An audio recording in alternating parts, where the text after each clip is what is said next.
Hello and welcome back to another episode of the Rinks and Grey Park Guys podcast. I'm your host and member of the Rinks and Grey Park Guys marketing team, DJ. We're experimenting with some things. For those of you watching, you may notice that I'm out at Grey Park Ice. We're still new to the podcast world and trying some things out, so I thought I'd take advantage of a nice spring day in May and shoot outside. Speaking of May, May is also Asian American and Pacific Islander Heritage Month. To celebrate that, we have a couple special guests on. Our first guest is 16 AAA head coach and director of player personnel for the Junior Ducks, and that's Alex Kim. He came on and talked to us about his experiences playing youth, professional, and coaching as an Asian American, and what it was like, giving us insight on that perspective. From the figure skating side, we have our very own director of figure skating, Alex Chang, and he gave us insight on what it was like growing up in the sport as an Asian American, and also what figure skating is trying to do to make sure that it is inclusive for everyone and making sure that it's accessible for anyone that wants to try the sport. We also have a new segment that gives you the same feel and vibe of the original idea for the podcast, and that's Coach's Corner. We have hockey managers Jon Mainberger and Dave Walker on this week. We go into how the youth programs are going, from hybrid rec leagues to learn to play, Little Ducks, hockey initiation, and also touch on what to expect with hockey programs coming back for adults, being adult leagues and adult learn to play and things like that. Without further ado, let's kick it over to the Coach's Corner. And welcome to Coach's Corner. This is a new segment, but not really new because we're just basing it off of how the podcast started originally. I've got our hockey managers here. You know Dave Walker from last week. He was on the first episode of the second season. Everybody knows Dave Walker. Everybody. And I got, as you heard, Jon Mainberger here, hockey manager for Anaheim and Yorba Ice. Yeah, and yeah, we're here. Today's topics will be adult league and youth hockey. We'll talk about the grassroots stuff. We'll talk about the hybrid league a little bit too. Let's get to it. How you guys been? How's everything going since things are starting to really ramp up for you? Yeah, busy. I mean, it's good to see some familiar faces in the building. It's good to, have kids on the ice and enjoying the sport that obviously we're so passionate about. And it's good to see some families, it's been 14 months without, a lot of families in the building. So yeah. For me, it's just good to kind of get some life back into our facilities and see the people that we've built relationships with. Dave, how's it been at Great Park? Same thing here. Just happy to be back and seeing some more families getting into the building, and facility is kind of slowly opening more and more. We had our BTR kind of soft opening last week, and I know with the high school games going on last night, it was ramped up and good crowd up there, and I think everybody is just happy to slowly start moving back to some normalcy that we had pre-COVID. So. Even if it's a small step, they seem really big steps nowadays. That's huge, right? The little things. No, yeah, it's nice to see things ramping up again and getting people in, and for myself, just being able to get back on the ice hopefully soon with my team. But yeah, it's good. How's everything going with the hybrid leagues and in the youth hockey sector? Here at Great Park, we're 3 weeks in. We had our 2 kind of evaluation clinic weeks that went well. Gave the kids a chance to get on the ice. Some of the kids haven't been on the ice for 14 months. Some, have been doing things here and there, whether it be some private stuff. But for the most part, a lot of kids, this is first time back on it. So it gave us 2 weeks to really get them back into the groove and get them to feel the ice, feel their hands and the puck again. And then last week we started our first week of our cross ice hybrid league, which went really well. Kids seem to really like the different kind of setup. I know each rink is a little bit different, and hence the word hybrid. We kind of leave it open to really create a different type of on ice experience for the kids, as we see fit. And I know with Great Park, we had a little bit of cross ice, a little bit of half ice, a little bit of full ice. So they got a little bit of everything, which they seem to really like and enjoy. But I think the biggest part, they're just happy to be back and playing some type of organized hockey. So we're excited for week 2 of that this weekend. Yeah, to kind of piggyback off Dave, not too different in regards to we're also at the East Division, which is Anaheim and Yorba Linda. We're at our week 3, same thing, 2 weeks of an evaluation ski. It was just a way for us to kind of get to build some of those relationships again, get kids on the ice. Last week was our first weekend of cross ice, which same thing. It was just a way for players to kind of get out there in a small area format. There's just been so many great things that kind of develop with that type of play. And then kind of piggyback once again, I said off of the hybrid concept. It's a way for us to kind of shed and kind of get people back into an environment of development. You know, me and Dave have had, you know, numerous conversations about, you know, what makes our leagues so great and why this hybrid league is so important for us for the next 12 weeks. It's to get kids back into an area where they feel good about their games.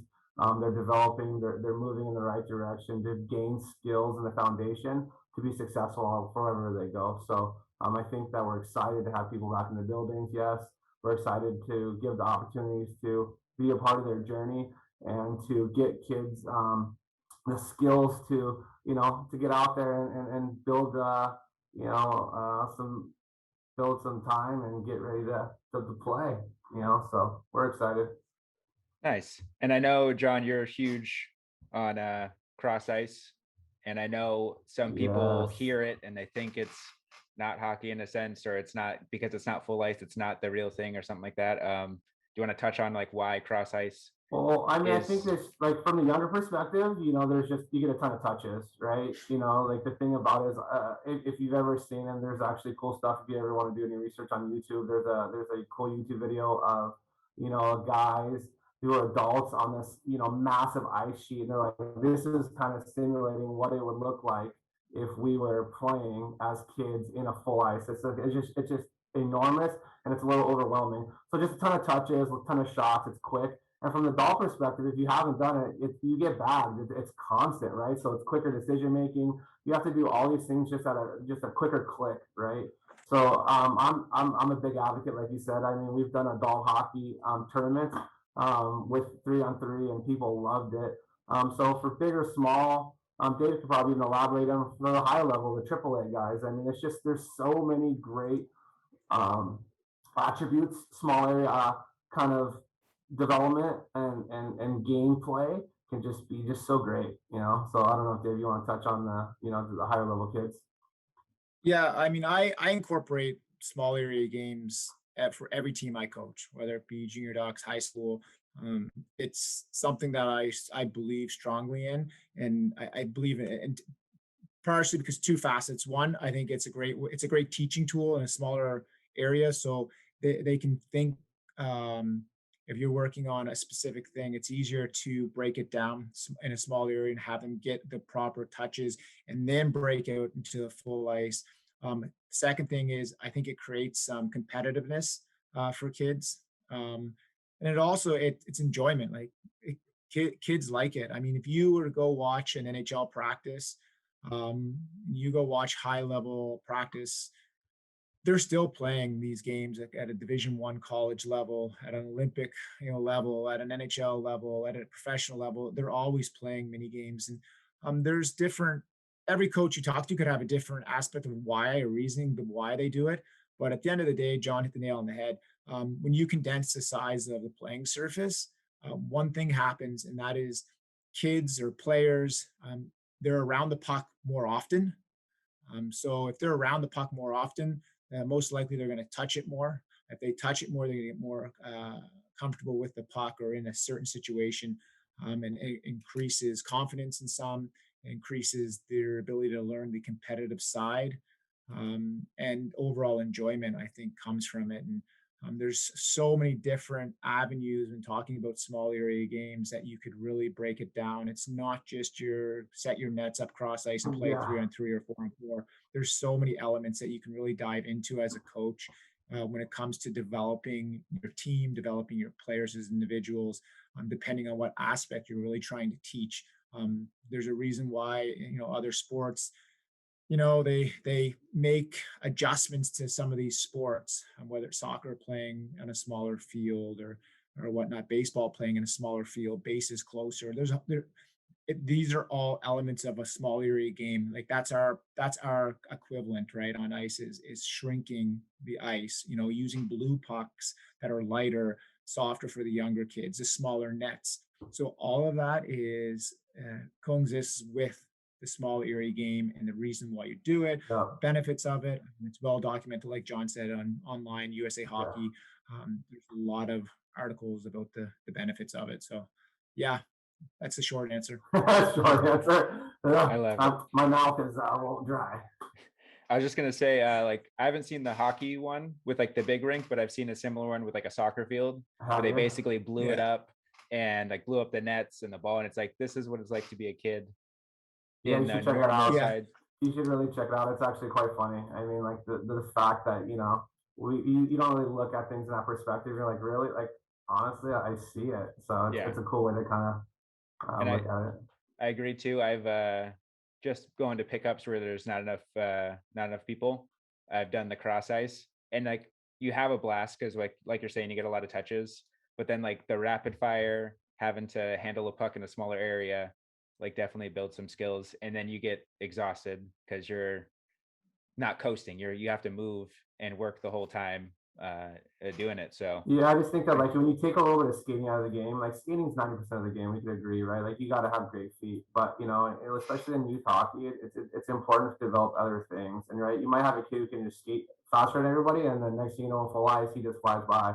This kind of gives a way to kind of even that playing field and start to add different skill sets. So I think everyone in our group, Dave and all the other managers, and obviously Hutch, we're super passionate about using the cross ice. Does it take some getting some used to? Yes, that's a definite question that we kind of receive on a regular basis.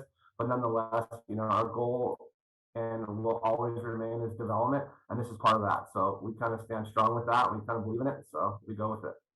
I like it. Yeah, you're getting the skills built for them to be better players in the future. Yeah. Awesome. Okay. How's everything with initiation and Little Ducks? How's that going? I'll hop on that one first. First here. Want me to hop on that one, Dave? Go for it, Jon. Yeah. So go for it. Yeah, it's great. Initiations, it's one of our core grassroots thing, and then Little Ducks, I'll touch on that a little bit later. Actually, I'll do the initiation. You can touch on Little Ducks, but the reality is it's just a phenomenal program. We ended up making it a little bit shorter in length, and we did that for a few reasons. It's an 8-week session rather than in the past it used to be 16 weeks. We kind of felt that our pathways, we kind of had this little bit of a gap. We have a 4-week learn to play, a 6-week Little Duck, and then we used to have a 16-week initiation. So there wasn't a lot of wiggle room in regards to letting people in or kind of getting them along the what we call our pathway quicker. So this 8-week session, still core fundamentals, development, really giving them the tools to be and foundation to be successful in this game remains the same. The reason why we did that is we're going to be adding initiation 2, which will also add another tier of development and pathway. So people kind of start to progress. We have something for them. We really want to make sure that we're touching each player and where they're currently at, and then give them something to work towards and making sure that ultimately that they're ready for that next step and we're not throwing them in the deep end too quickly. We really want to, work on their confidence and the little things that come with it. So that's the thing. Initiation is great. We're glad to have people back. We're excited for some of the new, I'm sure we'll talk about on here, some little policy changes. We went from 25 to 30, now we're up to 50 kids. So now we can kind of get back to having some bigger groups, which we're, excited with that. But nonetheless, yeah, it's great to have these kids come in just raw, excited to, embark on this journey and be a part of that. So Dave, you want to hop on the Little Ducks?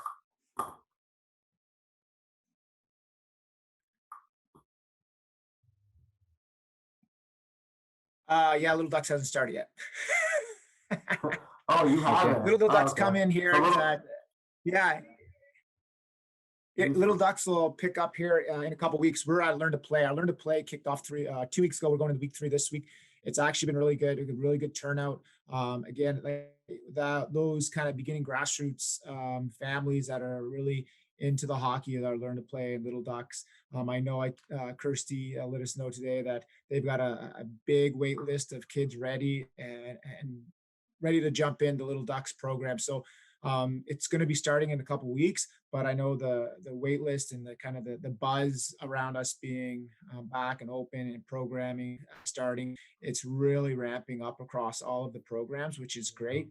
Good to get a lot of these kids that are kind of the base level of our grassroots to learn to play in Little Ducks. It's getting those kids on and getting them introduced to the game of hockey and the ice and skating and being an initial part of their kind of growth and love of the sport is, I think as managers and coaches alike, I think that's what kind of we've missed the last 14 months is being part of perception of a child's journey through being introduced to the sport to growing and really enjoying it and loving it and growing through our programs that we really missed. And next time I throw a question at you, Walks, I should probably do my research to make sure that you have the programming you're building right now.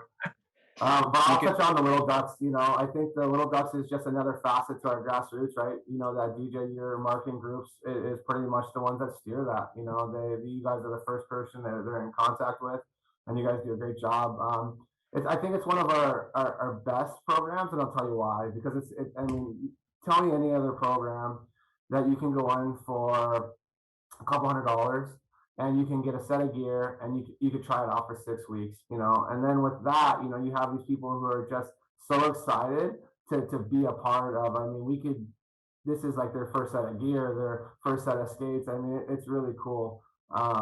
So to have that back and to kind of see, them, like we're talking really starting this journey, it kind of brings a little bit of excitement to us coaches, like Dave was talking about from the Learn to Play session. So we're glad to have that back at Yorba Linda. They started that quite early. We have a good little group. Anaheim's a little bit later, just like Dave Walker said. But yeah, it's just a phenomenal program. It's great that the big club, the Ducks, they kind of steer that thing around. They're there, the NHLPA. It's just a program that just keeps us moving and it keeps people excited to come into hockey. Yeah, we take a lot of pride in being able to at least steer you guys, get a lot of people into the sport, and being able to be out there sometimes like on the ice, and like it's cool to see like the spark that kids get in a sport that like we love. So like we already know like the love of the sport, and to see someone for the first time and get to see it continuously is it's like a gift in itself, and to be able to do that again is pretty nice. I think the huge thing, that we really touch on as a group is just the fact that, like, you just said right there, we're so good at growing the sport. We're so good at like creating, these, the opportunity for the journey. To be honest, a lot of people in facilities outside our company capitalize on the fact that we're just so great at, introducing the sport to Southern California hockey players. So hats off to us, I guess, the organization. I think we're doing pretty good. I think us and Dallas are pretty neck and neck, and being with Rinks, like having a bunch of facilities and then just growing the sport as much as we can. Yeah, you're right. We were in Dallas not too long ago. Obviously, we've been traveling everywhere with the current pandemic, and to go there, there's obviously some cross pollination. You're like, hey, look at these guys. Do we get it from them or do they get it from us? Either way, it's great for the sport. Yep, exactly. Okay, moving on to I don't want to call it a new segment because this whole segment is new, but a part of the segment, we'll call it the power play. The power play. So if it's called the power play, does that mean I'm on the bench? No, you might be in the box. Yeah, just take the next 2 minutes off. No, John, actually, you're going to be on the PK, and then Dave and I will be on the power play, and we're just going to be snapping questions at you. All right, sounds good. Okay, so provided that I have good editing skills, I may throw some time on the clock and count this down. All right. I sent some questions over. You can use those if you want, Dave, or we could just go. I guess I'll start. You ready, John? Yeah, sure. Okay. You want me to go? You want me to shoot him? Yeah, you can go first. All right. Favorite player? Young players. I'll go Trevor Zegras. I like him right now. Fair enough. First hockey memory. Me and my brother skating at Norwalk Ice in sweatpants because my mom couldn't afford hockey pants. Favorite stick brand? Bauer hockey. Power hockey. Okay, I'm jumping. Black or white tape on the stick blade? When I was young, white. Now, whatever's in the office. Favorite player growing up? I mean, Wayne Gretzky. It's probably one of the only books that I really was passionate when I was younger. What flex do you use? Old guy, 75, baby. There you go. Nice and whippy. Top shelf or slide at 5-hole? If it hits the net, I'm happy, Dave. Come on now. How sharp do you like your skates? What radius do you use? I go 9/16. 9/16? Okay. I'm a half guy. Half guy. You're just right in the middle. Yeah. Now the second question is, can you explain why? 9/16 because I need a lot of glide. I'm a big boy. I need more glide. Don't need a lot of edge. I can rip in the ice. I'm not worried about it. Offense or Slap defense? shot, wrist shot, or snapshot? Once again, Dave, that's a question. Whatever I can get off in the time that my opponent doesn't take the puck away from me. So if I can get the snapper off. Second question: why do you have the puck? Why do I have the puck? I don't, Dave. The real question is, I move to the fast guy. I'm a puck moving defenseman, buddy. Yeah. There you go, getting it up ice. I want to know who passed you the puck. The goalie, because he had to dump it. They're cut. They had to dump it around the net so I can kind of work on that breakout kid. Okay, offense or defense? Defense. Very nice. Okay, that will conclude the power play, PK. We're even strength now. Even strength. Luckily, when I got up on the power play, I dumped it back into the deep. It's the time I got move the puck off the boards. There you go, off the glass and out. Yeah, in our zone. Seen better hands on a digital clock. Dave, I think we have that in a previous podcast. So I think we got to work on some new content. We'll work on the chirps. I'll send a list of chirps over. Okay, moving on, keeping it in line with programs coming back. We got Adult League officially up and running. We got some dates going. Yeah, Walker's up quicker than us. Gray Park's doing very well. How's registration going? Great. We opened up registration 2 weeks ago on a Monday or a Friday at 5 o'clock, or I believe it was Monday at 5 o'clock, and Monday at 5 o'clock, and by about 7 o'clock at night, we were 40 or 50 teams deep. So we're sitting just under 100 teams right now, currently signed up, ready to play. Our season is going to kick off June 13th. So we're excited to get that back and kind of running. And I think a lot of our hockey players that have been across a lot of our facilities are just excited to get back into our rinks and play. A lot of our customers have been itching to get back at it. So we're all excited to get them back in there. And maybe Dave can go out and play maybe more than one game for the season. So we'll see. John, how's everything? Waiting for the best offer, just holding out.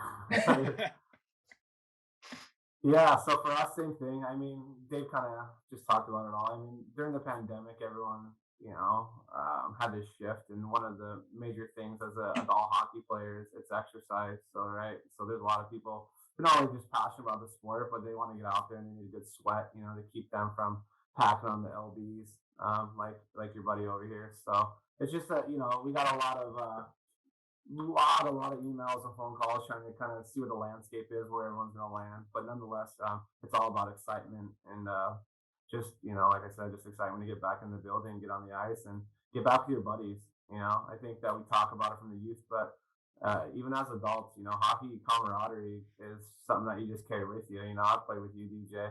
I played at least one game with Locks. And other than that, like those friendships and stuff just last forever, So I think people are ready to go hang out with their buddies again. Get on the ice. It's real nice. One thing I was talking to a friend. He plays because you have like rec leagues for adults for other sports, but I think coming from playing like football and hockey, like for school, like rec league hockey, you still get the locker room where like you're hanging, like you get dressed together. You're not just showing up and playing. It's like you get dressed, you hang out, you have the jokes, like the fun. Yeah. It's for some teams that aren't that good. It's more fun because you're just hanging out with your buddies before and after than it is actually playing. Because sometimes you could be getting punished on the ice by another team. That's a little stacked. And I think it's a great thing. Like we talked about the podcast being informational. I can speak for myself, for all these adult listeners. We will get back to you. We will answer every phone call as we can. We're working. We're getting a lot of stuff right now. We're doing a lot of things still. Our facilities are pretty light in some ways. So yeah, we're excited to get back there. We'll be with you. We'll be part of getting you ready to go.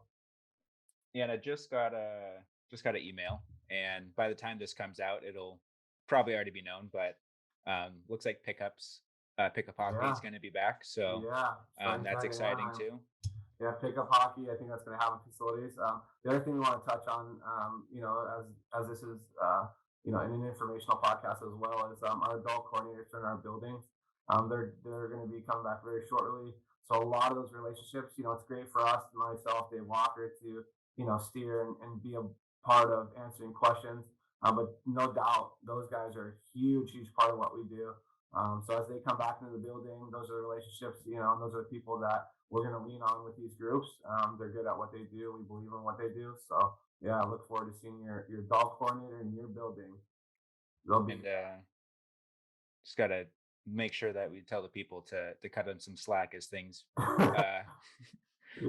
open back up. They're trying as hard as they can to make sure everyone's happy and everything's If you have any really negative questions, make sure you reach out to DJ. Yes. My email is johnmanberger at therinks.com. jmanberger at therinks.com. Okay, so that pretty much cover it for the adult hockey stuff?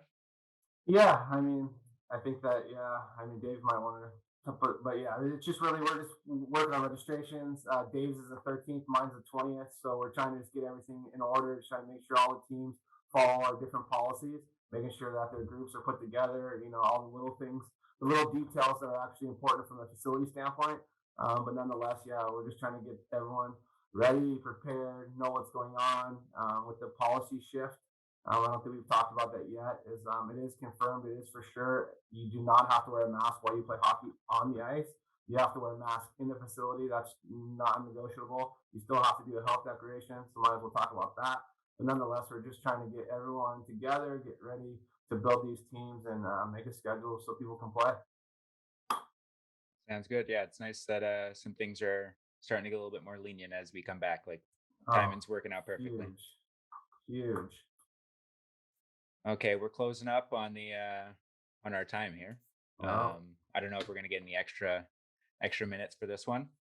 I know that it's a new segment, but I can't forget about our old guys, Vinny and Dino. If Dino's out there, Dino, can you hear me? I want to make sure that we get that in there. Yeah, we'll try and make sure we get as much as we can. Whoever's willing to come on or can make the call, we'll have them for the coach's corner. Absolutely. But yeah, we got 30 seconds. 30 seconds. Any quick predictions for the playoffs? Favorite teams that you're favoring for a run? Oh, Canada over there might throw a team out there. Yeah, it's gonna be Colorado Pittsburgh final. Okay. Ooh. Okay. I'm pushing for Colorado as well. Man, I told you honestly, I watch highlights. I haven't really watched too much. I know. Don't yell at me. Don't scream at me. We're trying to work, so I'll go with Walker then. You pick. I trust the kid. Sounds good. Yeah, it's hard to keep up with the East Coast with everything going on, especially so distant because teams are just playing the same. You don't get to see a team come in and then get to learn how they're doing during the season. It's just like, okay, well, you're watching basically the Pacific Division. Yeah, right. And catching up on social media when you can. That's pretty much it. Catch up on the highlights. Exactly. Or the low lights, either one. Or yeah, depending on which team you're following. Yeah, absolutely. Okay. So that'll close up this segment, Coach's Corner. Thanks, guys, for coming on. I appreciate it. Yeah, thank you. No problem. Thanks for having us. Yep. And then we'll see you next time. All right. Sounds good. Thanks, guys. Welcome back. Hope you enjoyed the Coach's Corner. That's going to be a regular segment, and we'll have our other hockey managers on, interviews, other hockey personnel within the organization. But hopefully you enjoyed it. Before we head to our first interview, I just wanted to let everyone know that All World Hockey Summer Camps are back. and they'll be taking place at the Rinks Anaheim Ice, Lakewood Ice, Poway Ice, Yorba Linda Ice, and at Great Park Ice. I'll make sure to link more information in the description for all of that, but I've been able to be out there with the coaches, either coaching or taking photos and video of the camps, and they're awesome. It's fun to be out there. It's good to see the kids having a great time, and the coaches are really into it and really focused on making sure that these kids are improving and developing during the summer months. In other hockey news, adult leagues are coming back, and I know that's been a big topic over the summer and during the pandemic as we shut down programs, is when is adult league coming back, and it's back. Again, I'll make sure to link, have some links in the description for more information, but make sure to register because I know spots are filling up. Great Park Ice is almost full. Lakewood's getting there. Yorba Linda Ice still has some room, so make sure to hop over there if you want to get some ice time. And same with Anaheim Ice. But without further ado, let's cut it to Alex Kim. How's it going, everyone? I'm DJ, and if you didn't already know, this month is Asian American and Pacific Islander Heritage Month, and we have a special guest, actually our first guest since starting the podcast back up. I have Alex Kim here. He's the Director of Player Personnel, head coach for 16 AAA Junior Ducks. He's also the Director of Hockey Ops and co-founder of Optimum Hockey Academy that runs out of Great Park, and had a pretty lengthy stint playing pro through the 2000s, and played some NCAA and USHL hockey as well as international. Welcome to the show, Alex Kim. How's it going? Thanks, TJ, for having me. Appreciate you guys doing this for Asian American and Pacific Islander Heritage Month. So it's a pleasure to be here. It's an honor. It's cool to do, and I feel like we got pretty lucky because you have a good plethora of experience as far as your playing career and then now coaching. So you've been able to see it firsthand and experience it and seeing like the growth that's come. I guess we'll start from the beginning. Like, how did you get introduced to hockey? So my sister, she's about 6 years older than I am, and she figure skated out of a rink called Norwalk Ice Arena, which is LA County. It's right off the 5 freeway in Rosecrans. And I went to the rink with her one day, and the hockey director at the time asked my mom if I wanted to play hockey. My mom kind of cringed. She's like, "No, he'll get hurt." But I pleaded and I pleaded, and my mom kind of caved in. So I was just out there. I was just out there during public session, and he noticed. And he just asked my mom, and kind of just took off from there. So I played for the Royal Condors growing up, and then hockey was a little bit different back then. There weren't as many ice rinks available to kind of venture to. So, played for the Condors, and then some select teams, Team California, the Wildcats, and then ventured off to the Junior Kings, which is, I think that was one of the beginning stages for that program. So it was the California Junior Kings at the time. Obviously Gretzky coming over to Southern California really propelled the game to another level. I think the growth of the game was really impacted by his arrival. So, obviously Junior Kings, all the kids wanted to be there. And then slowly moved my way to the Junior Ducks. So back then it was the Mighty Ducks, the Junior Mighty Ducks of Anaheim at the time. Okay, yeah. So in Bantam, so that was the first time. Was teammates with quite a few players growing up, and that went on to play collegiately and professionally as well. And then I moved to Michigan for 1 year, then Des Moines, Iowa the following year for the USHL. Graduated and then went straight into college to Miami of Ohio University. And then from Miami, I went to. There's a long list here, DJ. You okay with that? We don't have. I have the list here too. Like, yeah, it goes on and on. From Miami back to Des Moines to Colorado College. during that time, I was going to the LA Kings development camp for the summers while I was Okay. at Colorado College. So very fortunate to have Coach Andy Murray at the time invite me. I was local, I was accessible, and gave me the opportunity to go to development camp. So when I graduated from Colorado College, he invited me to pro camp. So it was the first pro camp I ever went to with the LA Kings. Craig Johnson was there at the time. He was a player. And Craig and I, now, work with Craig for quite some time now. But he was there, and Rob Blake, who's now the GM of the Kings, and a lot of these iconic figures for my first pro camp. Then made it to Reading, Pennsylvania, to Peoria, back to Long Beach, to Rockford during the year of the lockout, back to San Diego. And then in San Diego, I was playing for the San Diego Gulls. Was fortunate to get called up by the Portland Pirates. Interesting enough, the Portland Pirates head coach at the time was Kevin Dineen. Oh, wow. Who now is currently the Gulls head coach. So I ran into Coach Dineen at Great Park when the Gulls were here practicing. So I'd see him from time to time. It was great to see him, and he's done a fantastic job with the Gulls. Yeah. So they've been awesome. And then from there, I went to play in Milwaukee for the Calder Cup playoffs in the American League. Then the following year, I went to Bakersfield, and then it took me off internationally to Korea. So I played in Korea for about 3 years, then went to Scotland. And then from Scotland, went to Germany, back to Korea. And I finally finished my career in Austria in 2012, 13. Got a lot of travel miles with the international play. Yeah, interesting enough, I remember going to the top 40 camp for USA Hockey, it's a collection of the top 40 players in your birth year. And Brian DeRocher, who was an assistant coach at Boston University at the time, was kind of giving a presentation and a speech, and he said that hockey is a vehicle, and it will take you places. And that kind of really stuck in my mind. And I wasn't thinking like NHL at the time. Like I wasn't thinking that. I was like, oh, this could be pretty cool. I could travel the world and do different things, and so be it. That was my path. So I did pack a lot of miles on, a lot of different suitcases. It was a great experience, a great journey.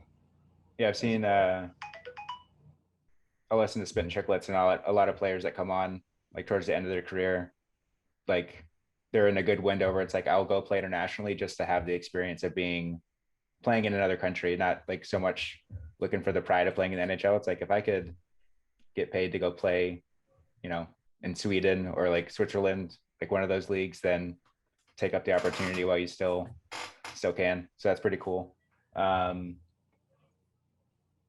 Growing up, like, what was your experience growing up? I don't know how diverse it was when you were growing up versus seeing how diverse it was pro, and then the international experience as well. What was that like? I think, like locally here, it was kind of, I think the demographics from city to city were different. I noticed in the area that I lived in, it was a little more diverse. So the teams that we had were a little bit more colorful, if you will. And then you'd venture off, and teams in Ontario weren't as colorful. LA was okay. There were certain teams that were colorful and some that were not colorful. As far as the experience, you hear some racial comments from time to time. As a kid, it would infuriate you. And, it was interesting because I didn't know what, like at 5 years old, I didn't know what Chinese meant. So there's kids in the neighborhood that were saying they wouldn't play with me because I was Chinese. And so I was furious. So I said, I hate you, you Chinese. And so my sister said, hey, you know what? Like, do you realize like Chinese is not really a bad word? Like they think you're Chinese. So it was kind of, it was an experience, I think, growing up in Southern California. Like, you had different pockets, demographics are a little bit different. When we played in Pee-wees, the Junior Kings were very diverse though. We did have a very, very diverse team. We had myself, another Japanese player, few Jewish Americans. You had I think 3 African American players on our team, a Samoan.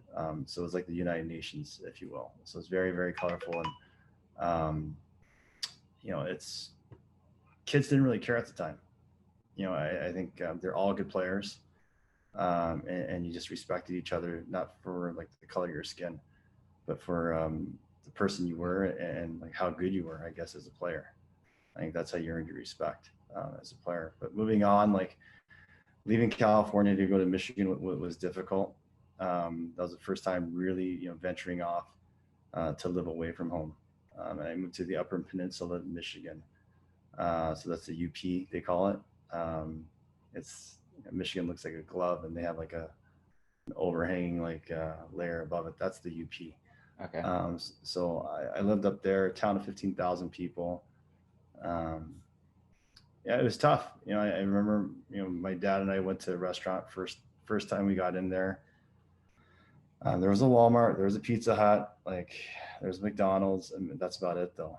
And there's a restaurant, and we went there and sat down, and it got quiet all of a sudden. And my dad's like, "Hey, can we just get wings?" And we basically, swallowed the wings whole, the bone included, and just got out of there. Because we could tell like we were the only ones, and I thought it was okay. That's just one experience. Yeah. And then a couple of days later, I went for my first day of school, and driving down into the school, there's trucks with Confederate flags, and I'm thinking, okay, I've seen the Dukes of Hazzard on TV, but seeing it for the first time live in person, it's a different feeling. It is. So that was an experience. And you had teammates, when I played with too, you would see an Asian person and they would say, "Oh, do you know that person?" I'm like, come on, really? Or if they see a Chinese restaurant, and this is in Michigan, by the way, not in California. They'd see a Chinese restaurant. Oh, hey, look, Alex, Chinese food. And I'm like, it's okay. So what? And these are teammates too. And whether they're being naive or just ignorant, that was just the experience from my perspective. Not wrong, not right. It was just the perspective that they had and that I had at the time. And so growing up youth-wise, it wasn't easy. Leaving California, it was comfortable to some degree, but venturing off, it got a little more difficult. And then into college hockey, it was okay. And then pro hockey, obviously going to Korea and stuff like that, and traveling around North America to play pro hockey. You have your ups and downs for sure. So Korea was probably the most interesting one. Be it that my parents are from Korea, and one of the first games we played, we're playing against another Korean team, and one of the guys, told me to go back to America and call me a banana. And so I was like, all right, I guess so. I'm yellow on the outside and white on the inside. So I went through that whole experience for about 3 years where it was an identity crisis. Yeah. I look Korean, or I look like coffee, I smell like coffee, but I didn't taste like coffee, is the best way to put it. And that was difficult. The most troubling part for me, I think, though, internationally, not troubling, but hardest part to kind of come to grips was when the 2018 Olympic team was being put together for Korea. I would have been 39 at the time, and I think management at the time wanted me to play. The problem is I would have had to serve 2 years in the Army, and then give up my U.S. citizenship, which I refused to do. And then the Korean team consisted of some of my colleagues, some of my friends that were not Korean at all, and it was kind of hard seeing that a little bit. It's just it's why them and not me. Yeah. And it's a Korean team. They have zero heritage. They can't speak Korean. So that was really hard for me. It took me years and years to kind of just recently, that was in 2018. Yeah. So that was hard for me as a former player. So. Yeah, it's got to be tough. I can identify a little bit with like the banana comment. Like Oreo gets tossed around a bit for me. I'm from Huntington Beach, so I was definitely a minority as far as demographic, but then naturally just growing up in Huntington Beach, like that's the culture that like I'm molded by. So going somewhere else where someone expects me to be a certain way or act a certain way, and I act like a person from Huntington Beach, it just look a little different. Then it's just like, oh, you're, you know, white on the inside, black on the outside type of thing. Did the players that were not from Korea, did they have like citizenship, or was it? They naturalized them later on. Okay. So they naturalized them, and like, I mean, it's awesome for them. You know, they got to participate. But like, it was kind of like, I don't want to say it was a hit and run, but like as soon as that was over, guys left. You know, like they went back to Canada or wherever they were, you know, the US or Europe or wherever they're from at the time. And, you know, they were there as like mercenaries, I guess. Okay. And it helped, you know, the quality of the team. But what's the difference between losing, you know, 6-1 and 10-1? You know, Yeah. I'd rather, you know, as a viewer, you know, as someone, not a fan, like a fan of it and watching, like you want to see like people or a team that's from, I guess, I don't say your native country because it's not really my native country, but from where parents are from, and where I kind of, you know, I guess draw my roots from. You want to see them, you know, do well at the same time. Like you don't want to see them, I don't want to say sacrifice their integrity, but that's kind of what they did. I think a little bit to some degree.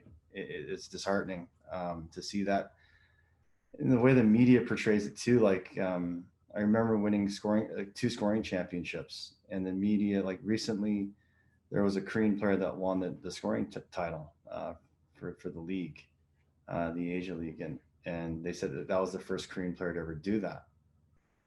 And like I was like, wait, what? Like I did it twice, and like I'm not Korean, or what am I? Like again, it goes back to like an identity crisis. It's not that I have one, but like it made me think a little bit like, well, what am I? Am I Korean? Am I American? Like, yeah, you know, what is American? You know, what is, you know, Korean? What is Korean? Like, I look like it. Every day I wake up in the morning, you know, it doesn't, my perplexion doesn't change. I'm still Korean every morning. Yeah, exactly. Yeah, that's interesting. I guess that, like, I mean, you are Korean, but I guess they identify you as Korean American, it doesn't count as a whole. Like, for me, it would be like, okay, Korean American playing in Korea, like that counts. But I guess they just want it. I know it's splitting hairs a bit. Yeah, I guess splitting hairs a little bit. Yeah, it's I guess I don't count. Yeah. Playing in Europe, was there any difference, or were you just seen as like an American player coming in to play, like an American import type yeah thing? So it's, you bring up the word import, right? So it's like, it's in Scotland it was okay, like the teammates were great, like it was you know, being in the UK is a little rough around the edges at times, but like you would get like, oh, are you from North Korea? And I'm like, yeah, I'm from North Korea. Like I escaped. Yeah. So like you would get things like that. In Germany, like, and in Austria, like especially Germany and Austria of all places, right? There's certain culture there. But the guys in the team are really good about it. Like they're really accepting. There was no like skepticism, nothing where I had to worry about anything or the way I looked. They were very welcoming. You know, they knew it was different. Like, you know, they would ask questions like, do Chinese people speak the same language? And those are honest questions. I mean, they're not, there's no will or ill will behind the questions, just because they don't know, right? Yeah. So, but it's interesting. Yeah, the experiences in Europe, you know, you didn't get it as bad. It was just, yeah. They're better. Either they were better at hiding it, or they just didn't care. Okay. It's good to know. And yeah, it sounds like just in general, there's just a lot of, not ignorance in a bad sense, but just like, I guess, like they're naive to certain things. They don't have the experience, like actual experiences to draw on. So everything that they ask can come off a little off-putting or a little insensitive, but they just may not know any better and not know that like that's not how you go about it, or like that's not an appropriate question to ask. But yeah, maybe that's cool that you've gotten to play hockey around the world in different areas. That's super cool.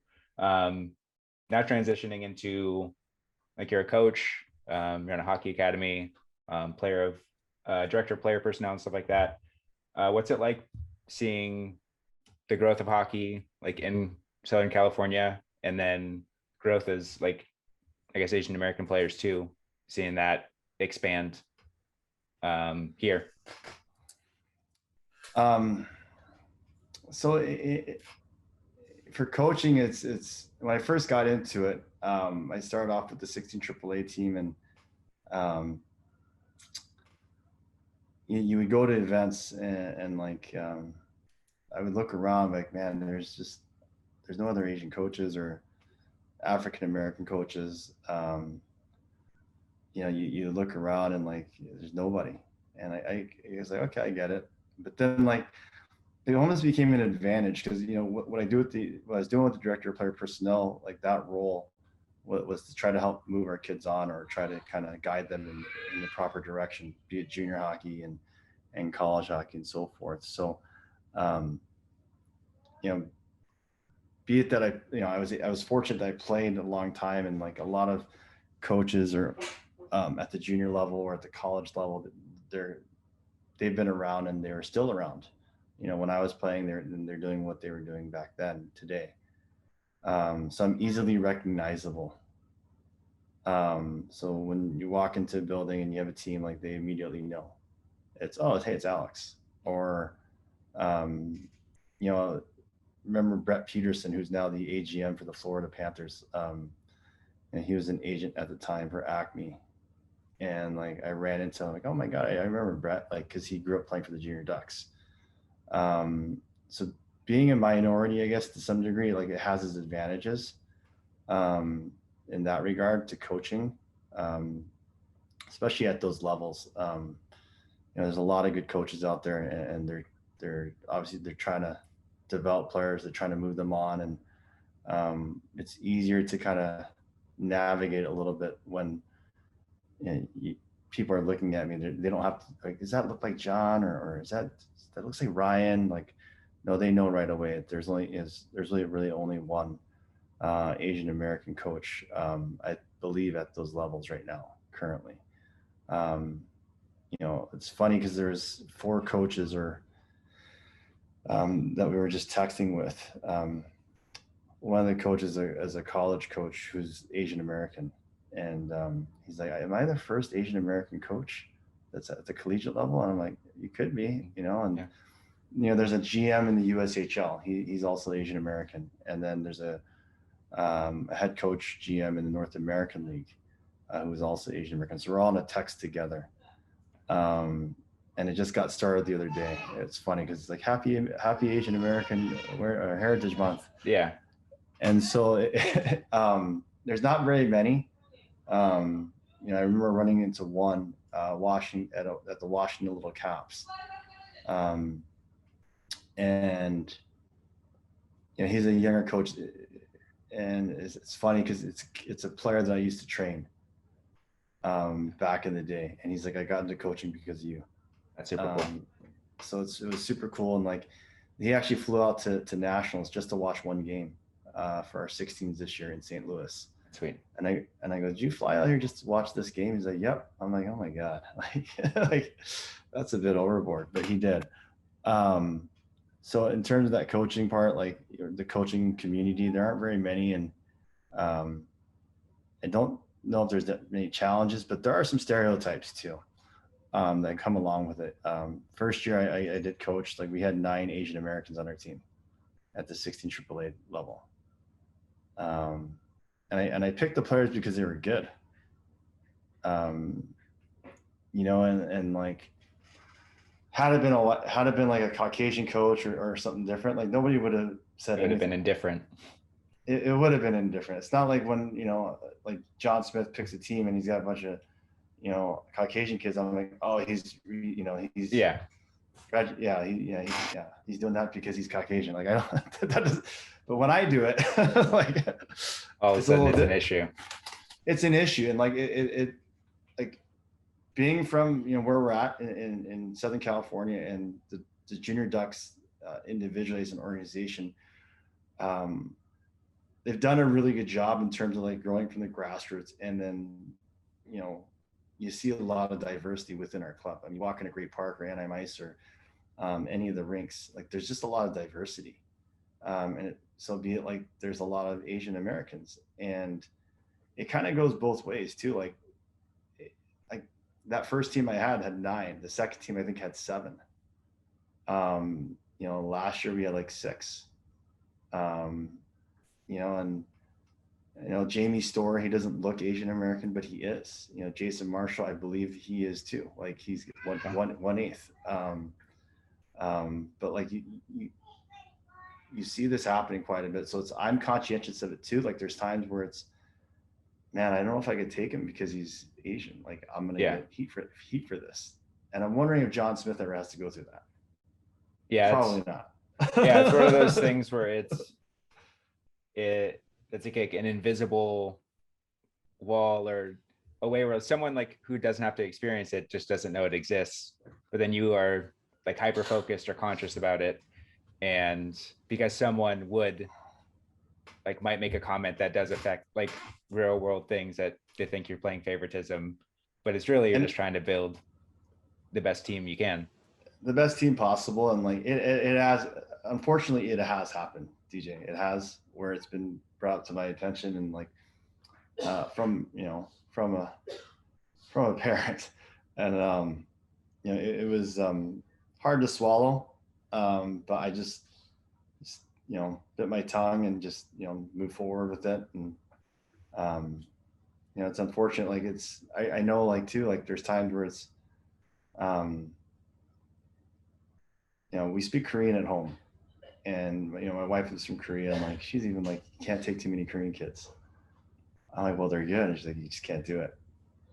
And it's like, okay, like, and usually, you know, happy wife, you know, happy life. So, yeah. So I'm not going to argue with her, but you know, it's not just her. Like other people will make comments to me like, hey, you got to be conscientious of it. And I'm like, yeah, I get it, guys. Like, but like, you know, they're good players. Like, does this other coach have to deal with that? No, like there'd be no questions asked. It's just he's taking those players.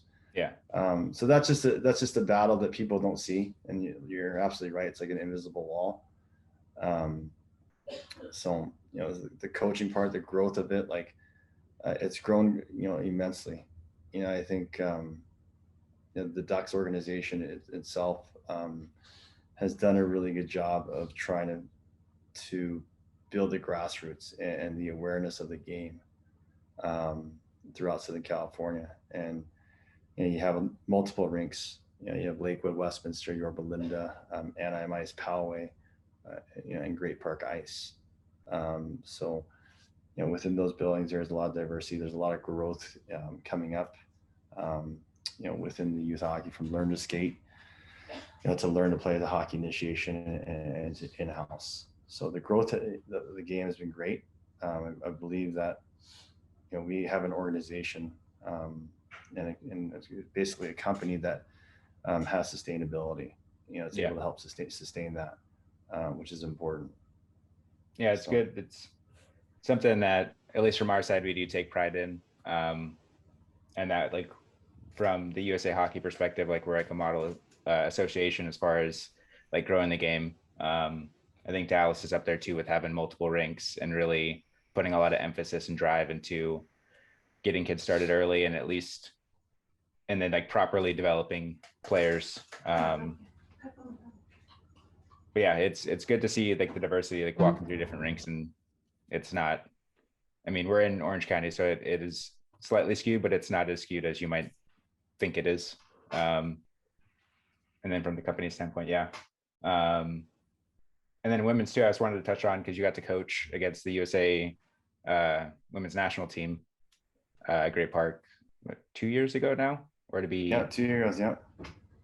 It's funny how it came about because Kendall coined Schofield at the time. Like she had reached out to Art about just finding places to train or teams to practice with, and I was like, yeah, come out to our practices. So she started practicing with their teams and like training and coming out. She would do some skills work with me, and she's like, hey, yeah, we're coming out, and to train out here, and be great to play a game. And I was like, oh, okay, yeah, let's get this started. So Craig was out there as well, and he knew Bob Corkum, and they kind of texted, and they kind of got that game arranged. And seeing the growth of the women's side has been great. I think she's obviously at the forefront of the movement. She's done a fantastic job. She was gracious enough to spend some time with us at our academy too, to talk to the kids, and she brought in the gold medals, and she's just an awesome human being. But that game itself is like, I think we didn't touch the puck for the first period and a half. I'm like, I'm standing there, I'm like, man, this is gonna be a long night. But just to see how good the women were. Yeah, they were very, very good, very well put together in terms of their systems. They knew what they were doing. Pucks were moving pretty quickly. The puck support was great. So I don't think our boys took them lightly, because I told them not to. I was like, listen, this is gonna be a fast game. Like, they're no joke. Like, I'm telling you right now, like, they can play. And they're like, oh, we got this, coach. I'm like, all right, let's see this. But like, yeah, Angela Ruggiero is another one. We grew up with Angela. She's part of the LA Olympic Committee now. She's done a ton of great work to kind of elevate that to the next level. As far as like Angela, you have Kendall, Dominic Petrie, she's coming up now. So she's training with us too. And she plays at Harvard University. Nice. She has an opportunity to make the Olympic team here in August. So we're obviously rooting for her. She's a former junior Duck too. But Dominic Petrie, she's been awesome. We'll keep an eye out for her. Okay, I don't want to take up too much of your time. Appreciate you coming on and telling your story and talking hockey a little bit and how things have grown and continue to grow. I'll for sure keep an eye out on the USHL draft going on and the players that will be picked from our organization. So I appreciate it. Yeah, that'll be awesome. Thanks, DJ. I appreciate your time. No problem. Probably see you around the rink soon. All right, sounds great. It was real nice sitting down and talking to Alex Kim, getting to know his story a bit, his experiences. It's pretty unique. Guy's from Southern California, goes and plays pros, has played international, and just to hear the different experiences he's been through, it's pretty cool. And it was also cool to see just how involved he still is with the sport and with trying to make sure kids can make it to the next level if they choose to, and given those opportunities with the development. We have a little bit more housekeeping before we cut to our next interview, but we're at Great Park Ice, so thought I'd give a little bit of a teaser. Between the Rinks will be coming back soon. I don't have exact dates, but as mandates ease and as things progress, Between the Rinks will be back sooner than later. So keep an eye out for that information. If more information comes out by the time this podcast comes out, I'll make sure to link in the description. And then speaking of mandates and restrictions, for Orange County facilities, masks are no longer required on the rink, which is good news.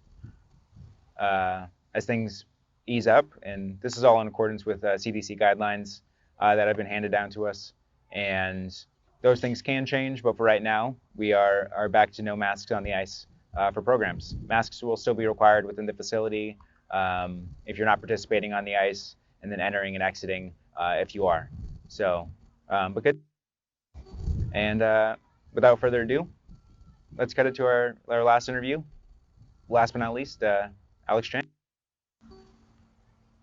And we're back with another interview, keeping the theme of Asian American and Pacific Islander Heritage Month. I have Alex Chang here. He's our first figure skating guest or part of that world. He's the director of figure skating for the Rinks and Gray Park Ice. He's also president for the Professional Skaters Association and happens to be the first non-Caucasian president. So things are growing there. Welcome to the show, Alex Chang. How's it going? It's going great, DJ. Thank you so much. And I'm really excited to be here today and just chat with you and anybody listening in today. So thank you for inviting me. Awesome. And forgot to mention too, you're also a U.S. figure skating official and you coach. I've seen you around the rinks when you're not busy with all of the other hats that you wear. You are on the ice helping people out. Yeah, well, I think there's so many different ways to support our sport, and I happen to love all the different aspects of it. So I try to always get involved in different ways, whether it is a coach or it is on a programming side, or it's sometimes as officiating. That there's so many different roles that I found were really rewarding and exposed me to the very different aspects of our sport. And so it's a nice way for me to give back too. So yeah, but thank you. No problem. Yeah, I feel like it's good to, when you're touching all of the different like spots of the sport, like you get to have a good understanding of when you're maybe in charge of something else, you're part of something else, like other people's roles that you've done before, you have a little bit more appreciation, or like, I don't know, maybe cut them some slack if something might go awry. Absolutely. I think experience builds empathy. Yes. We're like, so when you experience something, you go through it yourself, you understand where they're coming from. Like, it's not so easy, or it looks so easy on the surface. There's a lot of hours in planning and work and just so much work that goes into everything. And so, I think it's always been nice for me to be able to move around and kind of experience different aspects of skating for myself before as a competitive, up to an international skater for the United States. And then kind of leaving the sport, coming back into it. I actually had a little stint doing marketing at the studios, film marketing, promotional marketing, consumer products marketing, and came back into teaching because I felt I just loved it. And then from there, like you said, you just start to kind of like, from the coaching side, when the opportunity came to see, to be working not just with the organizations, but with the rinks and facilities, was such an opportunity for me to grow yet again in this iteration at this point in my life. And I always am looking for ways to expand and grow and, and to be of service. Yeah, it's super awesome. Yeah, you're a very busy man. So it's I'm glad that we have a little bit of time now. 24/7, my friend, right? Yeah. Ice sports 24/7. We're in it. So there's always something going on. Kind of piggybacking off that a little bit with your involvement in the sport. I guess we could start from the beginning of how you got introduced to the sport and what it was like growing up versus what it is now, as far as like, I guess, the diversity aspect of it. Sure, absolutely. Well, I think as with all things, change is constant. Sports evolve. Where we are today with sports, and especially the sport of figure skating, is very different than, I'm now literally turned 50 this year. Can't believe it happened. And so I grew up, in starting skating in the 70s, and then really grew up in the 80s. And it was a very different sport. Today we do have a lot of, Asian American Pacific Islander representation within the sport, or participation. And back then there was some, but it was very, very different than what we see now. And so, but I do feel that the sport kind of gave me the opportunity also to just be a skater. And I think that's what the wonderful thing about sports in general, and many different types of activities, that it can allow people to build their identity, beyond one thing, So yes, I am, a Chinese American. I am a figure skater. I am a nerd.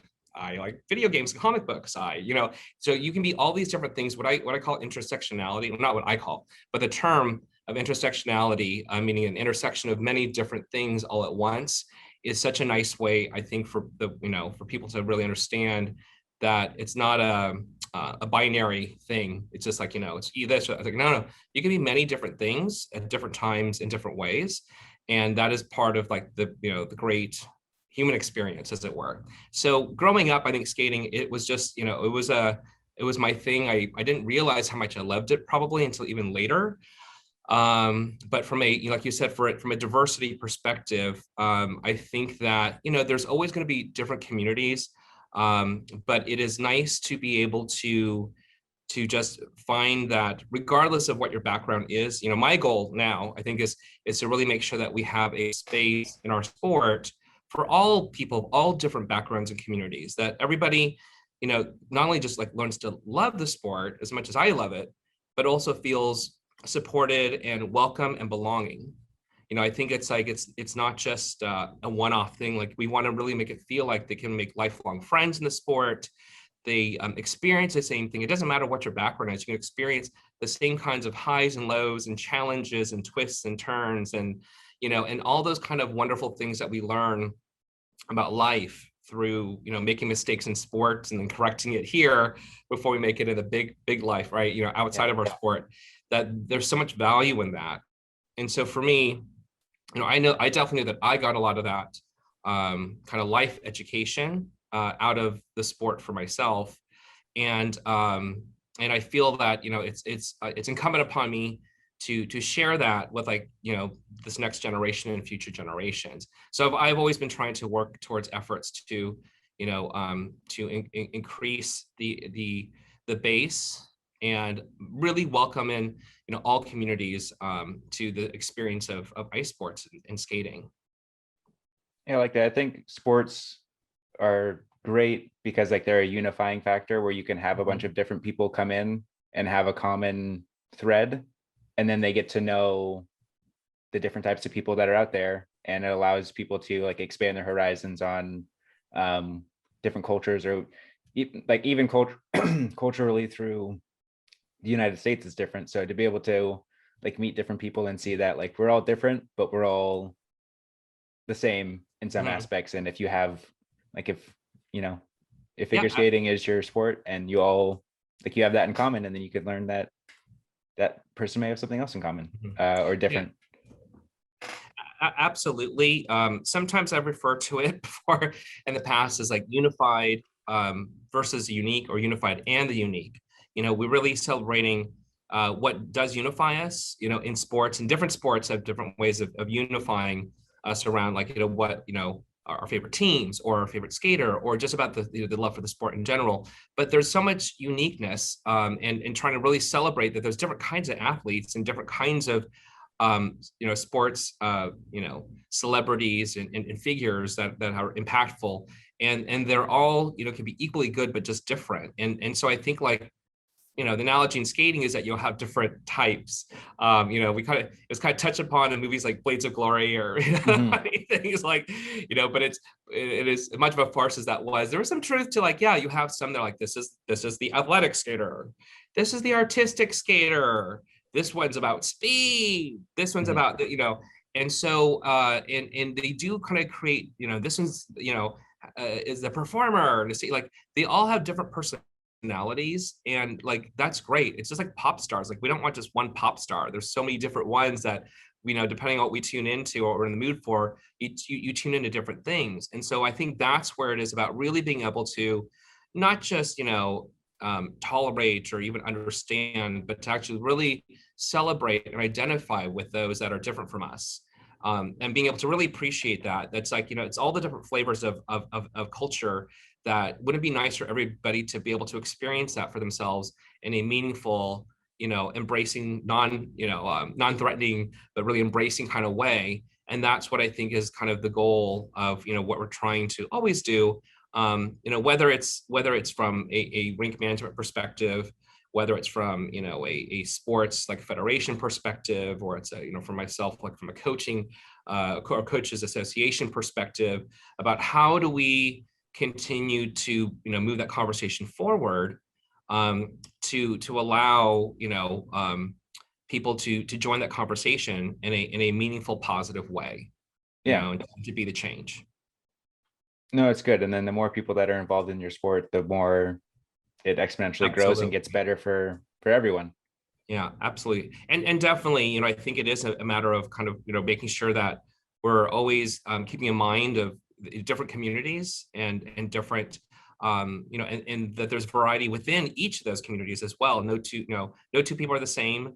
You know, you can't just lump them all together, but we do want to identify like, well, where there are some underserved communities that we could really kind of help bring this, you know, the joy of the sport to. And I think that's part of like, you know, the you know, some of the goals on the horizon in our sport.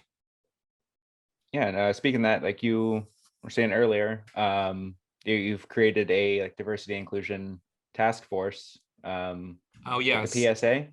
Yeah, so the Professional Skaters Association is a coaches organization. It's the educational arm of U.S. figure skating. We also have members that extend beyond U.S. figure skating and international members and all kinds of good stuff. And so, yes, one of, you know, the things I worked on since I've been the president for now almost 2 years, I can't believe it, but there it is. Time flies. But, you know, yeah, time really flies when you're having fun, right? Yeah. So, but I was, you know, starting off with the Diversity, Equity, and Inclusion Task Force, just to kind of like create some, you know, some dialogue and a space to kind of better understand it. Because it's, you know, it's admittedly like it can be very confusing. It could be very, you know, nobody who's the real authority on this, you know. So it was a matter of like trying to like first assemble a task force about it, which we then did vet and form an official committee on it. And we're doing, you know, quarterly events to, you know, to help celebrate diversity and really coming from a perspective of you know, coaches education, because for us, you know, at the PSA, that's a different hat. My PSA hat versus my Rinks hat, but it is to enhance the skater's journey by supporting and educating the coach's journey. And part of that is about making sure that they understand, like us as coaches, understand, you know, the difference in different types of skaters and their backgrounds, and including, you know, race, ethnicity, and culture, and those pieces of it too. So it's, you know, so it was a perfectly, you know, fitting part of the educational piece that we said, no, this is something we need to explore. U.S. figure skating has done, you know, the same kind of initiatives. And so, you know, and there's many other affinity groups that are related that we also interface with and work with and support and, you know, cross promote different, you know, events and things to help, you know, celebrate, you know, the diversity, equity, and inclusion initiatives kind of, you know, happening around the country, as we definitely have seen more, you know, in the last year. I think there's a need for it. And so, you know, I think it's just a matter of, for me, it's what I call connecting the dots to make sure that, you know, things are kind of supporting each other and that people know about, you know, what's happening and making it fun, making it an educational experience and kind of, you know, opening the doors. Yeah, that's good. Yeah, it needs like making it fun and making it to where I feel like a lot of over this past year too, it's been like almost cumbersome with just the amount of stuff that's happening, and there's a lot of negativity around the topic in some aspects, but like to be able to create diversity and like a more fun environment to where people can see it as like a positive change versus someone trying to like ultimately make them think differently. It's just like, no, it's just getting people included. And if you could understand that some people feel like disenfranchised in a way, or and get them to have like empathy towards what that feels like. And yeah. Oh, absolutely. You know, I think, you know, first and foremost, like we're all human. We all have, you know, nobody's perfect. We have to, and if there's anything I think we understood through COVID is that we have to learn, you know, to be patient in life, right? Yeah. Because like patience muscles are really important, you know. And so, you know, I agree with you that, you know, it is something where it's not even like, you know, as I kind of explore some material regarding this, you know, it's really not like a binary thing. It's black, it's white, it's this or that. It's not that way. You know, when it comes to even kind of like the terms of discrimination or things like that. And, you know, sometimes it may be something on a very micro scale. That's not, it just becomes a gap, but it's things like we understand it's more of a spectrum. And so things start to fall within that spectrum. Is it or isn't it? Well, you know, probably there's some gray zones in life that we want to kind of steer clear of. And, you know, we always try to stay professional and keep things on the up and up. So we'll stay out of the gray zones. And so that's where I think, you know, it's a matter of kind of, having an understanding about that and knowing, like, knowing your audience and knowing, what can they hear, what can they absorb, giving the information in a meaningful, impactful, and engaging way that, like you said, like it's not, it's not meant to, you know, alienate anyone. It's really not. It's just, hey, welcome, neighbor. Like, let's go take a look at, over here and see what this is about. And let's go take a look over there and see what that's about. Like, I feel like our true selves, there's a human instinct that we like to travel. We like to experience different things. We like to get out of our own spaces sometimes. And that's good. I think where it's just a matter of having mutual respect for all cultures. It doesn't matter what the cultural base is, if it's, BIPOC communities, white communities, everybody has community, like, Asian communities, Asian Pacific Islanders, like, and they're all different. There's certain constructs that we create to understand the world, but we have to also understand that they're constructs and people are people too. Yeah. And so that's why I hope that people can kind of see that maybe it's more of not a wagging your finger, it's more about, just notice, like, this is happening, and can we have can we talk about it and push this forward and get to, like, a better place in society, in sports specifically. Our topic is about sports. Yeah, it's a good sports reflect life, reflects sports, reflect, reflects art. Everything's connected. Yeah, and then the sports give you, like, a little bit, when it comes to, like, person to person, a little bit more interpersonal connection, because you get to know the people that you're around daily through the activities. Mm-hmm. Absolutely. And I think that, that's when you said, like, place of belonging, especially when you put in, like, the sweat equity into something, and you can really appreciate what somebody else did, because you can see what they did, what they experienced, how much they had to break through, their barriers, like their personal physical limitations, technical limitations, like all those things over so many years, that it's just, it's a level of appreciation and respect. And I think, and commonality that we do create in sports. And that's why fandom, is also, it's a positive if it creates relatability, I think. Yeah. And so those are the kind of things that we want to kind of really try to, promote and foster, through the sport of figure skating, for sure. And I'm sure for hockey the same way, and so that there's that there's a space for everybody. Everybody belongs in this house, and all the kids may be slightly different, and we can root on, like, our brothers and sisters as they go for, like, the gold, this and that, and we can console our younger brothers and sisters when they have a bad day, and help them along and mentor and share, and even among coaches, like, coaches mentoring other coaches, it actually is going to help. It helps everybody out. And it elevates the sport. But I think that, sometimes I think in, like, athlete development models, we think, like, there's many different triangles and this and that, but, I think even when it's about athletes first, or, sports first too, right? But it really is about, people first. And so I think that when we can point to a place where people can just do what they do, be appreciated, doesn't matter what the color of your skin is. And that's, like, it really doesn't matter. For us, like, a triple jump or a quad jump is a quad jump, and we can appreciate what that is no matter who's doing it. Quads, even like male or female, the females are now doing a lot of these quad jumps, which it's just, our sport's been really quite amazing. There's been such an acceleration technically, very recently in the sport, and it has pretty much, very much revolutionized our sport.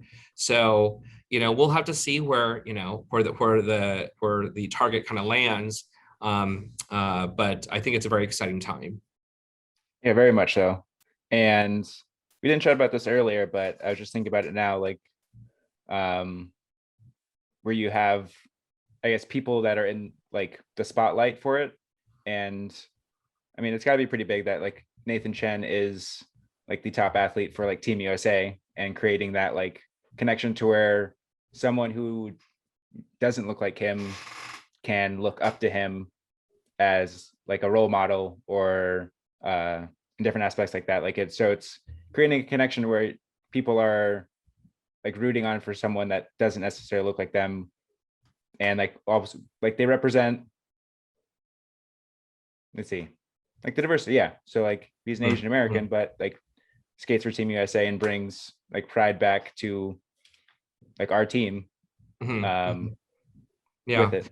Yeah, exactly. And I think you hit it on the nail on the head, is that, you know, Team USA does have, and historically, you know, has had different people, and, you know, and of course over time, like, you know, it looked more one way, and that keeps evolving and evolving and evolving. And certainly, you know, it is always nice for kids to be able to see reflections of themselves, but it's also very important for them to not just look for reflections of themselves either, but to look at other people and still identify with them. And that's when it's like, you know what, I don't care what, like, if they're I want to see how they're doing that quad loop or quad flip, like, wow, you know, like it really can help us transcend beyond that.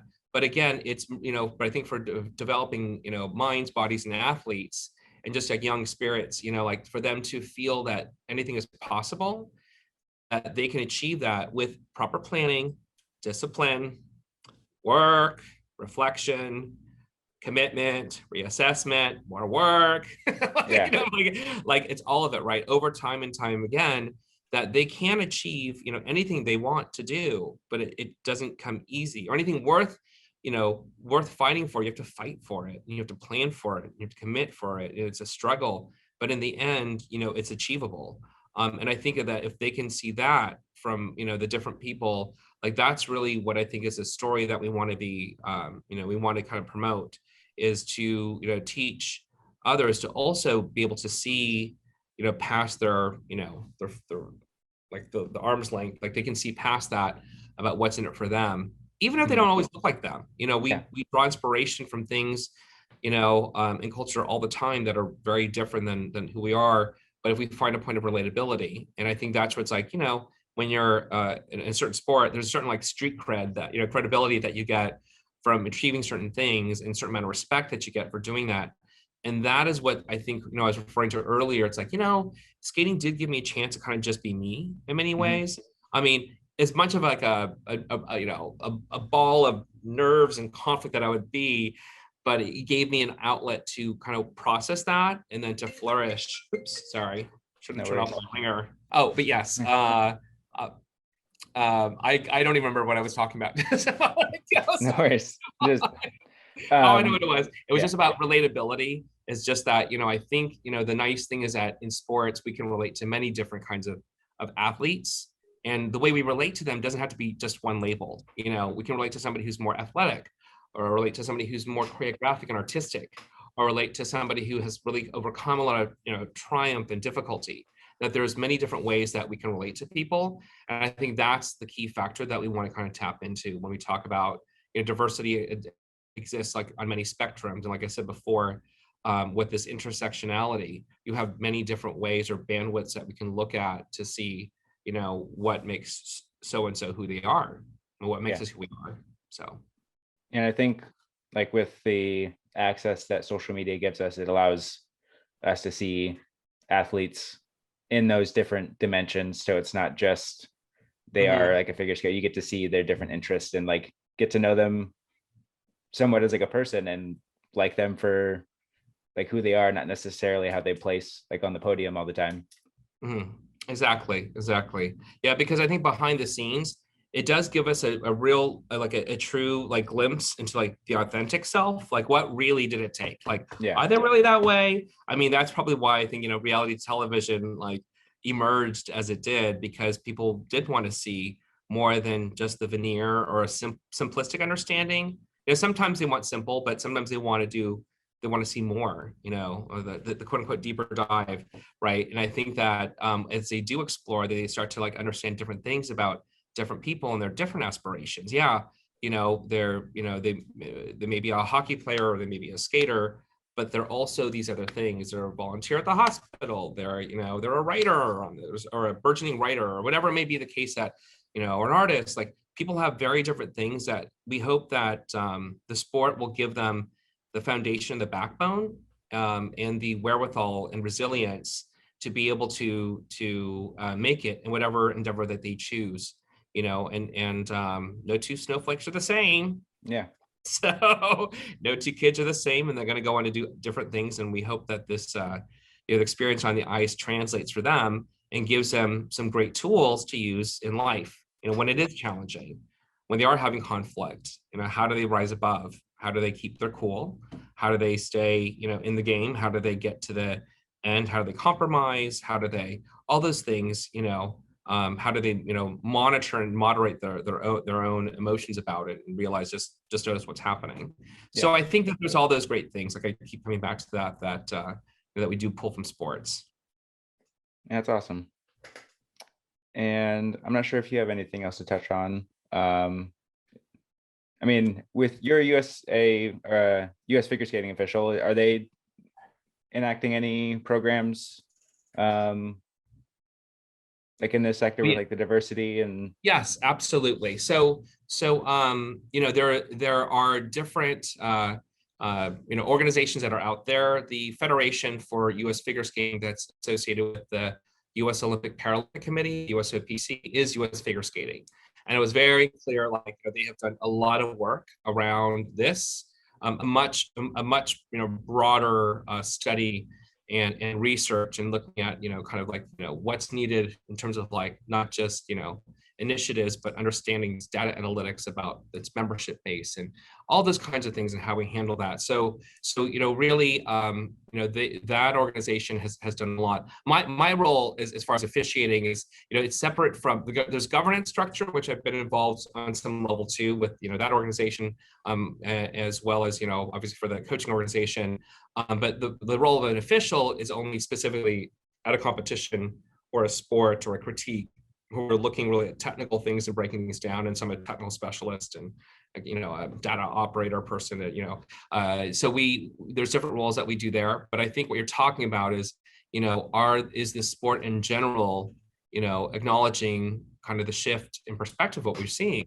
And I think absolutely, from the USOPC to US Figure Skating to PSA to everybody, again, trying to find that bridge to just to again create a space for better understanding, appreciation for one another. And that's what I mean, like, what do we mean by diversity? And I feel like, yes, it's being able to understand, others that are different from ourselves, and being able to really connect with it, appreciate it, celebrate it, have fun with it. Like, I don't want to be myself all the time. I want to be something different. Like, we all want to be something different, and that's okay. Like, that's what I think is kind of universal in the human spirit, that we do like variety. We don't always want to eat the same dish every day, but we do have our favorite dishes that we like, and that's we develop taste and this and that. But it's again being able to kind of really get out of the mindset that it always has to be very narrow focus, and we're just trying to kind of break that open a little bit more and a little bit more, so that people can learn to really appreciate and collaborate in bigger swaths than we've ever had before. I like it. Yeah, it's the slow, like, progress takes time. And if you can start to just introduce it, small steps make big rewards, right? Yeah. So that's the same thing in sports, and I think it's the same thing in movements in general. People are people, so let's all just try to do our part, be kind to one another, be patient, understand that maybe somebody had a bad day that day, like maybe and just give them, before we respond and react to things, but just to notice and be aware of things too. I do like to believe that ultimately we will find always a better place. Each generation will get better and better at this stuff. Awesome. I think you're doing a good job of getting that next generation going with the coaching and stuff. I think this is a good place to stop. I don't want to take up too much of your time. I know it's you're probably off to something else, pretty busy. There's always something, but yes, but thank you though. But it's a lot of fun meeting today. So it's good chatting. It's been a while, and I appreciate you taking the time out of your day to hop on and talk. Well, thank you, and thank you to anyone who tuned in for today. I hope if you ever see me around the rink, please say hello, introduce yourself. I'm Alex Chang, the director of figure skating for the Rinks in Great Park Ice, and glad to be here. Glad to have you. It's always great catching up with Alex Chang. I really appreciate him coming on. You may notice we're no longer outside. We're back in the studio, air quotes. And like I said before, we're trying some new things out, and sometimes new things have hiccups, and that includes some audio issues, and towards the end of my recording, the audio started to go in and out. So finishing it up right here. And I appreciate everyone else that came on to take time out of their busy schedules as well to talk to us. Alex, Kim, Jon, and Dave, we appreciate it. And we appreciate you for taking the time to listen and or watch. I'll make sure to add links in the description for all the programs that we talked about. Make sure to follow us on social media. We're on Instagram, Twitter, Facebook. If you're watching this, you already know we're on YouTube. But yeah, we appreciate it, and we'll see you next time. Bye.